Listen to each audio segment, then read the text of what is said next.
अस्सलाम वालेकुम, मेरा नाम है मोइन और आप देख रहे हैं code with Moin.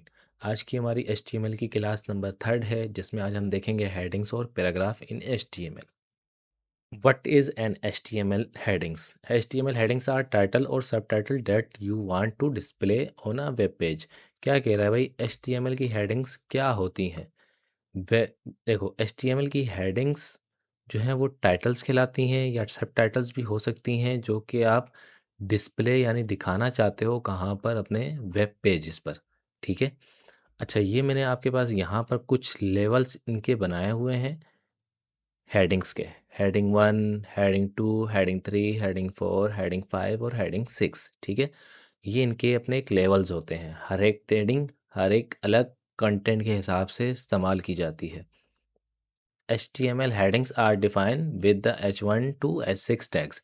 H1 defines the most important heading, H6 defines the least important headings. क्या कह रहा है? जो HTML की हेडिंग्स हैं वो H1 टैग से लेकर H6 टैग तक इस्तेमाल की जा सकती हैं। मतलब इनके होते हैं 6 टैग्स, जिसमें H1, H2, H3, H4, H5 और H6 है।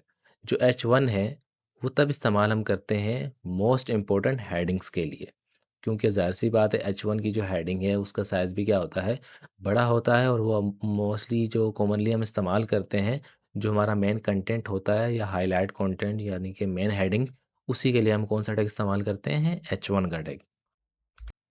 HTML headings are defined with the H1 tag to H6। वही बात रिपीट हो रही जो मैं अभी आपको पीछे बता चुका हूँ। सेकेंडली जो इम्पोर्टेंट थिंग है भाई, search engine use the heading to index the structure and content of your web pages. Search engine में भी बाकायदा ये चीज़ें नोट की जाती हैं कि भाई आपकी वेबसाइट पर या वेब पेज पर कौन सी हेडिंग लगी है। फॉर एग्जांपल, मेरी एक ब्लॉग वेबसाइट है। अब मैंने मिसाल के तौर पे सर्च किया कोड विथ मोइन, या समझ लो कुछ और सर्च कर लिया, फॉर एग्जांपल सीजर्स या कोई न्यूज़ सर्च कर ली। तो अगर मैंने अपनी ब्लॉग वेबसाइट पर कोई मेन हेडिंग लगाई होगी यूजिंग H1 टैग, तो सर्च इंजन में वो एज अ काउंट होगी। ठीक है। सर्च इंजन में कैसे काउंट होगी भाई, कि इस वेबसाइट पर जो पर्सन ने सर्च इंजन यानी गूगल पे जो चीज़ सर्च की है वो इस पर्सन की वेबसाइट पर वो चीज़ मौजूद है। अगर आप हेडिंग नहीं लगाओगे तो सर्च इंजन को यही लगेगा इस पर्सन की वेबसाइट पर ये चीज़ मौजूद ही नहीं है। ठीक है। अब क्या कह रहा है, user often skip a page by its heading. It is important to use heading to show the document structure.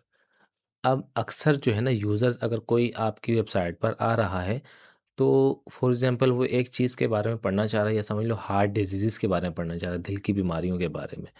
अब दिल की बीमारियों की फॉर एग्जांपल एक मैंने पैराग्राफ लिखा है, लेकिन उसके लिए मैंने कोई मेन हेडिंग लगाई हुई ही नहीं है, तो उस पर्सन को पता कैसे लगेगा इस टेक्स्ट में या इस पैराग्राफ में इस चीज़ के बारे में बयान किया गया है। मिसाल के तौर पे मैं आपको यहीं समझा देता हूँ कि ये जो मेरी मेन हेडिंग है, ये इससे आपको ये पता लग रहा है कि नीचे आप यहाँ पर क्या पढ़ने वाले हो। क्या हेडिंग्स आर इम्पोर्टेंट, कि भाई हेडिंग क्या है, ज़रूरी है। ये क्यों ज़रूरी है, वो नीचे ज़ाहिर-सी बात है पॉइंट लिखे हुए हैं। तो यहाँ का कंटेंट क्या बता रहा है, वो कहाँ से पता लगेगा आपको? मेन हेडिंग से। तो इसलिए आपकी हेडिंग्स क्या हैं? ज़रूरी हैं। ठीक है?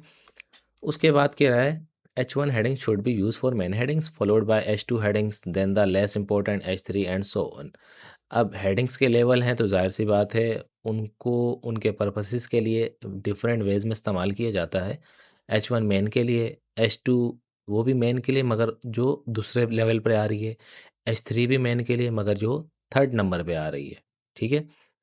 उसके बाद एक बहुत ही इंपॉर्टेंट नोट लास्ट में लिखा हुआ है, अक्सर कुछ स्टूडेंट्स ये मिस्टेक कर देते हैं, वो ये है, use HTML headings for heading only. कि भाई HTML की जो हेडिंग्स हैं यानी कि जो H1 ये सारे टैग्स हैं, इनको आपने सिर्फ किस लिए इस्तेमाल करना है? हेडिंग्स बनाने के लिए। Don't use these headings to make text bold और बिग। ठीक है। आपने कभी भी ये काम नहीं करना कि हेडिंग बड़ी करनी है या बोल्ड करना है, तो उसके लिए आप किसका इस्तेमाल कर रहे हो? H1 टैग, H2 टैग नहीं, ये बिल्कुल गलत है। कुछ स्टूडेंट्स ये काम करते हैं क्योंकि हेडिंग्स जो टैग हैं वो बाय डिफ़ॉल्ट क्या होती हैं, थोड़ी-सी बोल्ड होती हैं और बड़ी भी दिख रही होती हैं। तो बाय डिफ़ॉल्ट जो बच्चे क्या करते हैं, कोई टेक्स्ट यानी लिखने वाला काम जो वो बड़ा दिखाने के लिए या बोल्ड दिखाने के लिए वो इन टेक्स्ट का इस्तेमाल करते हैं, जो दरअसल गलत है। आपने ये काम नहीं करना, ठीक है? एचटीएमएल हेडिंग का ये मैंने कुछ आपके पास इनपुट लिखा हुआ है और यहाँ पर इसका आउटपुट है, ठीक है? ये रहा इसका इनपुट और ये रहा इसका आउटपुट। जैसे कि भाई देखो, H1 का टैग स्टार्ट किया और H1 का टैग क्लोज़ किया। H2 का टैग स्टार्ट किया, H2 का टैग क्लोज़ किया, ठीक है? ये मिसाल मैं आपको ऊपर भी दिखा चुका हूँ और अभी दोबारा आपके पास रिपीट हो रही है। ये 6 की 6 हेडिंग्स का आपके पास यहाँ पे क्या बना हुआ है, पूरा ही 6 लेवल बने हुए हैं और इसी तरह से आपके पास इसका आउटपुट भी यहाँ पे बना हुआ है 6 की 6 हेडिंग्स का। What is an HTML paragraph? कि भाई एचटीएमएल का पैराग्राफ क्या होता है? एचटीएमएल पी एलिमेंट यानी कि पी का जो टैग है डिफाइंस अ पैराग्राफ, पैराग्राफ को बयान करता है and browsers automatically add some white space a margin before and after paragraph. अब क्या कह रहा है, जो एचटीएमएल का पी का एलिमेंट होता है वो ये चीज़ बयान करता है कि एक पैराग्राफ को, ठीक है, कि भाई मेरे अंदर यानी मेरे पी के टैग के अंदर जो भी टेक्स्ट या कंटेंट लिखा हुआ है वो एज अ पैराग्राफ कंसिडर किया जाएगा। वो ना हेडिंग होगी, ठीक है, ना कोई बटन होगा, वो सिर्फ किस तरह कंसिडर किया जाएगा, एज अ पैराग्राफ उसको कंसिडर किया जाएगा, जो यहाँ पे मेंशन है। क्लियर है? एग्जाम्पल मैंने नीचे लिखी हुई है, दिस इज़ पैराग्राफ, जिसमें आपके पास स्टार्टिंग टैग, एंड टैग और बीच में आपका ये कंटेंट आ जाता है। उसके बाद है आपके पास हॉरिजॉन्टल रूल यानी कि the HR rule. The HR tag defines a thematic break in a HTML page and is most often displayed as a horizontal rule. The HR element is used to separate content or define a change in a HTML page. The HR tag is an empty tag, which is means that it has no end tag. No end tag. HR का tag किस लिए इस्तेमाल होता है? एक समझ लो thematic line break करने के लिए। इन शॉर्ट टर्म के लूँ तो मैंने 2 एलिमेंट लिखे, अब मैं चाह रहा हूँ इस एलिमेंट में और इस एलिमेंट में मुझे डिफरेंस नज़र आए। तो ये क्या करेगा, बीच में एक यहाँ पे लाइन ऐड करवा देगा। ठीक है? पूरी बीच में क्या करेगा, एक अदद लाइन ऐड करवा देगा, जो कि ये चीज़ साबित करेगा कि भई ये दोनों क्या हैं, सेपरेट हैं। ये देखो, हॉरिज़ॉन्टल रूल इन एचटीएमएल। ये मैंने आपके कुछ को लिखा हुआ है और ये रहा उसका आउटपुट, ठीक है? अगर यहाँ पर आप गौर से देखो, तो आपको कुछ नज़र आएगा। जैसे देखो, ये बीच में लाइन आपको नज़र आ रही है, ये रही लाइन। ये क्या है आपका? ये हॉरिज़ॉन्टल रूल कहलाता है, ठीक है? जैसे कि मैंने भई 2 एलिमेंट का काम लिखा, उसके बाद मैंने कौन-सा टैग लगाया हुआ है? एचआर का, ठीक है?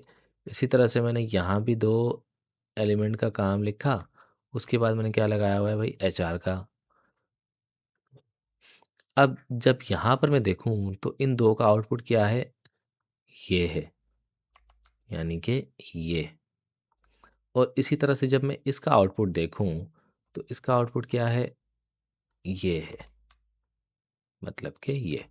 तो ये बीच में जो लाइनें आ रही हैं, ये कहाँ से आ रही हैं? ये जो स्ट्रेट-स्ट्रेट आपकी जो पूरी लाइन लगी हुई है, ये कहाँ से आ रही है? ये आपके इस एचआर के टैग से आ रही है, यानी कि इससे आ रही है। क्लियर हुआ? ये जो आपका ये एचआर का टैग है, ये आपकी इस लाइन को बयान कर रही है। यहाँ भी मैंने एचआर का टैग लगाया है और मैंने यहाँ ऊपर भी एचआर का टैग लगाया है। ऊपर वाला एचआर इस लाइन को बयान कर रहा है और नीचे वाला इस लाइन को बयान कर रहा है। समझ आ गई बात? मतलब कंटेंट में डिफरेंस देखने के लिए आप इस लाइन का इस्तेमाल कर सकते हैं। नेक्स्ट है आपके पास, what is line break in HTML, कि भाई लाइन ब्रेक क्या होता है एचटीएमएल में। The HTML BR element define a line break. जो BR का एलिमेंट है वो लाइन ब्रेक को डिफाइन करता है। Use BR tag if you want a line break. BR का टैग इस्तेमाल करना चाहिए जब आप लाइन को ब्रेक यानी लाइन को तोड़ना चाह रहे हो, ठीक है? A new line without starting a new paragraph, मतलब आप चाह रहे हो कि एक नई लाइन शुरू हो जाए लेकिन विदाउट न्यू पैराग्राफ के। तो उसके लिए देखो, कोड में मैंने काम लिखा है लेकिन वो किस में है? एक ही लाइन में है। लेकिन उसका आउटपुट जो है वो अलग-अलग लाइनों में यहाँ पर हमें शो हो रहा है। क्यों? किसकी मदद से? ये जो हमारा बी आर का टैग है इसकी मदद से। बी आर का टैग क्या कर रहा है, यहाँ पर इस टेक्स्ट को ब्रेक करवा रहा है, यानी इनकी लाइन को तोड़ रहा है और अगले टेक्स्ट को अगली लाइन में भेज रहा है। ठीक है? तो अगर यही काम आपने करना है, लाइन ब्रेक करवानी है, तो इसके लिए आप बी आर का टैग यूज़ कर सकते हो। ठीक है? यानी यहाँ पर बी आर का टैग लगा और यहाँ पर बी आर का टैग लगा। ठीक है?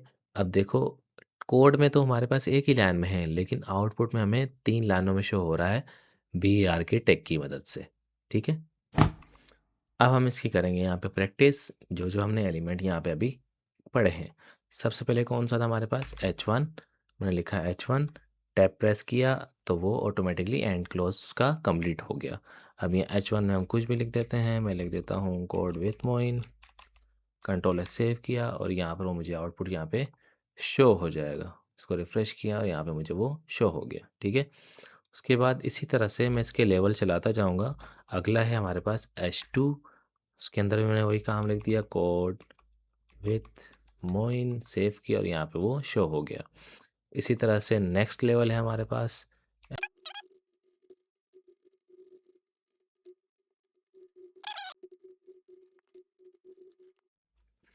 अच्छा जी, ये मैंने यहाँ पे 6 लेवल इसके पूरे कर दिए, जो कि आपको ब्राउज़र में भी अच्छे से नज़र आ रहे होंगे। ये रहे इसके 6 लेवल। ठीक है? तो इसके बाद हमने पढ़ा था पैराग्राफ का टैग। अब हम देखेंगे पैराग्राफ का टैग। आपने उसके लिए क्या लगाना है, पी का एलिमेंट, टैब प्रेस करोगे तो ऑटोमेटिकली ही उसका एंड टैग क्लोज हो जाएगा। अब मैंने यहाँ लिखना है, एक फॉर्मूला है जिसका नाम है लोरेम 10। अब ये लोरेम क्या है, ये आपका एक रैंडमली पैराग्राफ जनरेट करके देगा आपको। ठीक है? और इसी के आगे मैंने एक चीज़ लिखी हुई है, कं 10। अब ये 10 क्या है, ये 10 इसकी तादाद बता रहा है कि भाई कितनी तादाद में आपको चाहिए। ठीक है? अब मैं एंटर प्रेस करूँगा, अब मैं एंटर प्रेस करूँगा, अब मैं एंटर प्रेस करूँगा तो ये ऑटोमेटिकली कंप्लीट हो जाएगा। कंट्रोल एस सेव किया और यहाँ पे जाके ऑटोमेटिकली मेरे पास शो हो गया। उसके बाद हमने पढ़ा था एचआर का टैग। अब मैं इसके बीच में जाके एचआर का टैग लगा रहा हूँ ताकि आपको समझ आ जाए। मैंने लिखा एचआर, एचआर लिखने के बाद मैंने कुछ भी नहीं लिखा। एचआर का एंड टैग नहीं होता है। ठीक है? ये भी मैं आपको क्लियर कर दूँ, एचआर का एंड टैग नहीं होता है, इमेज का भी एंड टैग नहीं होता है। इसी तरह कुछ मज़ीद एलिमेंट्स और हैं जिनका हमारे पास एंड टैग नहीं होता है। और ये आपके पास हॉरिजॉन्टल रो यानी कि एचआर की लाइन आ गई। ठीक है? सेपरेशन के लिए काम आती है और यहाँ पे भी क्या हो रहा है, हमारा काम सेपरेट हो रहा है। उसके बाद हमने पढ़ा था बी आर का टैग। अब बी आर के टैग को मैं कहाँ ऐड करवाऊँगा, इसी पैराग्राफ के अंदर। ठीक है? देखो अभी यहाँ कोड में हमने लिखा है, वीएस कोड में एक ही लाइन में। इसी तरह से हमारे पास आउटपुट में भी कहाँ आ रहा है, एक ही लाइन में। लेकिन मैं चाह रहा हूँ यहाँ से भी ये ब्रेक हो जाए और यहाँ से भी ये क्या हो जाए, ब्रेक हो जाए। तो उसके लिए मुझे क्या करना पड़ेगा, यहाँ पर आने के बाद बी आर का टैग लगाना पड़ेगा। अगर मैं यहाँ पे एंटर करके इसको अगली लाइन में भी लिख देता हूँ और यहाँ पे आउटपुट में रिफ्रेश करता हूँ, तब भी वो यहाँ पे उस पे कोई फ़र्क नहीं पड़ेगा। ठीक है? उसके लिए मुझे क्या लगाना पड़ेगा, यहाँ पे बी आर का टैग। मैंने लिखा बी आर, टैब प्रेस किया, कंट्रोल एस किया, देखो मैजिक। तो यहाँ पर देख रहे हो, ये आपका यहाँ पे सेपरेट हो चुका है। किसकी मदद से? इस बी आर टैग की मदद से। ठीक है? अब मैंने यहाँ लगाया है, अब मैं इसको यहाँ पर भी लगाऊँगा ताकि हमारी ये वाली जो यहाँ से लाइन है, ये भी क्या हो जाए, ब्रेक होकर अगली लाइन में आ जाए। ठीक है? तो मैं यहाँ पर आया, मैं लिखा बी आर, टैब प्रेस किया, कंट्रोल एस सेव किया और यहाँ पर देखें दोबारा आपका जो है वो इसमें सेपरेट हो गई है आपकी लाइन थर्ड रो में। ठीक है? किसकी मदद से? बी आर की मदद से। सेम जिस तरह आपके पास एच आर का एंड टैग नहीं था, इसी तरह से आपका बी आर का भी एंड टैग नहीं है। आज की क्लास में हमने क्या देखा, हेडिंग्स और पैराग्राफ। ठीक है? विद एच आर और बी आर टैग्स के साथ। तो आज की क्लास के लिए इतना ही। उम्मीद करता हूँ आप सबको क्लास समझ आई होगी। अल्लाह हाफिज़, जज़ाकल्लाह खैर, शुक्रिया।